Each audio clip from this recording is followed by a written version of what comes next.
আসসালামু আলাইকুম প্রিয় দর্শক। আপনারা জানেন যে ফারাক্কা একটা বাঁধ দিয়েছে ভারত। সেই ফারাক্কার বাঁধের জন্য অনেক সময় দেখা গেল যে আমাদের পানি কম থাকে, আবার অনেক সময় যে আমাদের পার্শ্ববর্তী দেশেদের যদি পানি বেশি হয়ে যায় তাহলে বাঁধ ছাইড়ে দিলে আমাদের অবস্থাও খুব, দেশের অবস্থা একটু হয়ে যায়, বন্যা হয় বিভিন্নই। তো এরকম অবস্থায় জাগো নিউজ নামে একটাই যে ফারাক্কা থেকে বাঁচতে হলে পদ্মা ব্যারেজ করতে কি পরিমাণ খরচ আদি লাগবে এবং কি আসলে বিষয়গুলো নিয়ে একটা নিউজ করছে। ফারাক্কা থেকে ফারাক্কা থেকে দেশ বাঁচতে হবে পদ্মা ব্যারেজ, ব্যয় 34,497 কোটি টাকা।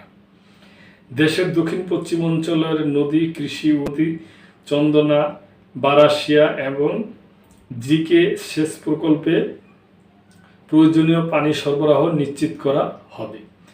পদ্মার মতো বড় নদীর ক্ষেত্রে পরবর্তীতে হাইড্রোমরফোলজিক্যাল অবস্থার পরিবর্তন অস্বাভাবিক নয়, বিধায় প্রকল্প বাস্তবায়নকালে এর গতি প্রকৃতি পরিবর্তিত হতে পারে। এই প্রেক্ষাপটে নদীগুলো হাইড্রোমরফোলজিক্যাল অবস্থা বিবেচনা নিয়ে প্রকল্প বাস্তবায়নকালে প্রযোজ্য ক্ষেত্রে সমীক্ষা হালনাগাদ করার প্রয়োজন হতে পারে। সে কারণে ডিপিপিতে কিছু পরামর্শক সেবার সংস্থান করা গেছে। পদ্মা ব্যারেজ প্রকল্পের প্রধান কার্যক্রম রাজবাড়ী জেলার পাংশা পয়েন্টে 2.1 কিলোমিটার দীর্ঘ ব্যারেজ নির্মাণ করা হবে। এতে থাকবে 78টি স্পেলওয়ে গেট, প্রতিটির প্রস্থ 18 মিটার, 18টি আন্ডার স্কাইস গেট, 14 মিটার প্রশস্ত একটি নেভিগেশন লক, 2টি 20 মিটার প্রশস্ত ফিশ পাস এবং ব্যারেজের উপর দিয়ে একটি রেলওয়ে সেতু, পাশাপাশি প্রায় 113 মেগাওয়াট জলবিদ্যুৎ উৎপাদনেরও ব্যবস্থা রাখা হয়েছে।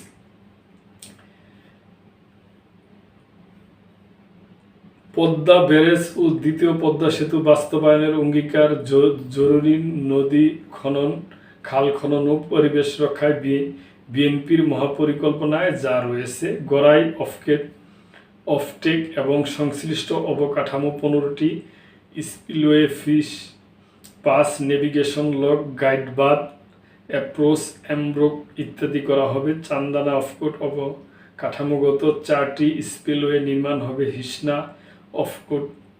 অফটেক অবকাঠামোগত 5টি স্পিলওয়ে হবে। পদ্মা ব্যারেজ সংশ্লিষ্ট ইলেকট্রিক ওয়ার্কস এবং হাইড্রো পাওয়ার প্লান্ট নির্মাণের ফলে 76.4 মেগাওয়াট বিদ্যুৎ মিলবে। গড়াই অফটেক সংশ্লিষ্ট ইলেকট্রিক ওয়ার্কস এবং হাইড্রো পাওয়ার প্লান্ট নির্মাণে 6.6 মেগাওয়াট বিদ্যুৎ মিলবে। গড়াই মধুমতি নদী ড্রেজিং হবে, 135.60 কিলোমিটার খনন হবে। হিসনা নদী সিস্টেমে নিষ্কাশন পুনঃখনন হবে, 246.46 কিলোমিটার। এফলেক্স বাঁধ নির্মাণ হবে 180 কিলোমিটার। পদ্মা ব্যারেজ প্রকল্পের এলাকা। পদ্মা ব্যারেজের মোট প্রকল্প এলাকা বাংলাদেশের মোট এলাকার প্রায় 37%, যা দেশের 4টি বিভাগের 26টি জেলার 163 উপজেলায় বিস্তৃত। তবে প্রকল্পটির প্রথম পর্যায়ে কার্যক্রম বাস্তবায়নের ফলে দেশের 4টি বিভাগের 19টি জেলার 120টি উপজেলা উপকৃত হবে। খুলনা বিভাগের কুষ্টিয়া, মেহেরপুর, চুয়াডাঙ্গা, ঝিনাইদহ, মাগুরা, যশোর, নড়াইল, বাগেরহাট, খুলনা ও সাতক্ষীরা। ঢাকা বিভাগের রাজবাড়ী, ফরিদপুর ও গোলাপগঞ্জ। রাজশাহী বিভাগের পাবনা, রাজশাহী, নাটোর, নওগাঁ ও চাঁপাইনবাবগঞ্জ এবং বরিশাল বিভাগের পিরোজপুর জেলায় প্রকল্পটি বাস্তবায়িত হবে। 4টি বিভাগের 19টি জেলায় প্রকল্পটি বাস্তবায়িত হবে। পদ্মা ব্যারেজ প্রকল্পের লক্ষ্যযাত্রা। প্রকল্পের আওতায় শুষ্ক মৌসুমে প্রায় 2,900 মিলিয়ন ঘনমিটার পানি সংরক্ষণ করা সম্ভব হবে, যা হিসনা, মাথাডাঙ্গা, গড়াই, মধুমতি, চন্দনা, বারাশিয়া, ইছামতি ও বড়াল নদী ব্যবস্থায় প্রবাহ ফিরে আনবে।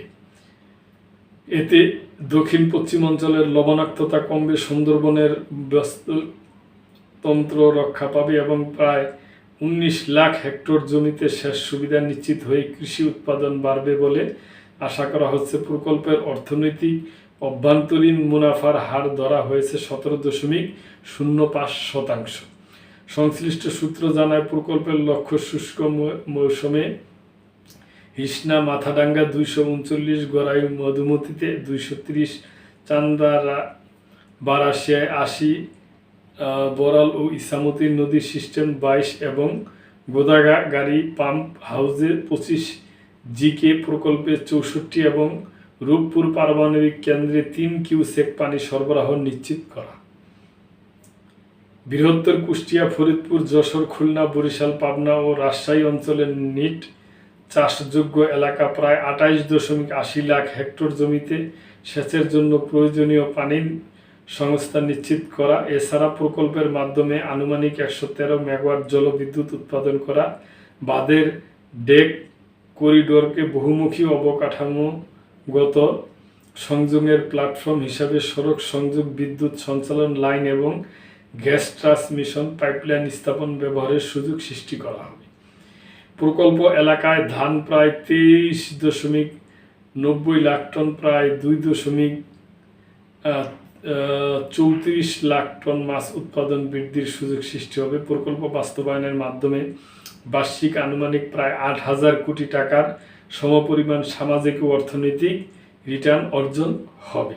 বুয়েটের বন্যা ও পানি ব্যবস্থাপনা ইনস্টিটিউটের অধ্যাপক মাশফিকুর সালেহীন বলেন, প্রস্তাবিত এই প্রকল্পটি মূলত বাংলাদেশ পানি উন্নয়ন বোর্ডের অধীন একটি দীর্ঘমেয়াদী পরিকল্পনা। বিগত সরকারগুলোর সময় বিভিন্ন কারণে প্রকল্পটি বাস্তবায়ন নিয়ে অনিশ্চয়তা ও দ্বিধা তৈরি হয়। প্রকল্পটির মাধ্যমে শুষ্ক মৌসুমে পানি প্রবাহ বাড়লে দক্ষিণ পশ্চিমাঞ্চলে লবণাক্ততা নিয়ন্ত্রণ ও কিছু পুনরুদ্ধার সম্ভব।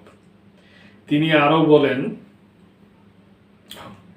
আরও বলেন, তবে ব্যারেজের উজানে ক্ষয় এবং ভাটিতে পলি জমার মতো মরফোলজিক্যাল ও পরিবেশগত ঝুঁকি রয়েছে, যা উন্নত নকশা ও প্রযুক্তির মাধ্যমে মোকাবেলা করতে হবে। এদের সাথে শেয়ার করলাম। আমার এটা মনের মধ্যে একটা আনন্দ যে এটা যেন সরকার করতে পারে। এই জন্য বিরোধী দলের যা হেল্প করা প্রয়োজন এবং দেশের জনগণের যা হেল্প করা প্রয়োজন তা যেন করে এবং অবশ্যই যেন করতে পারে।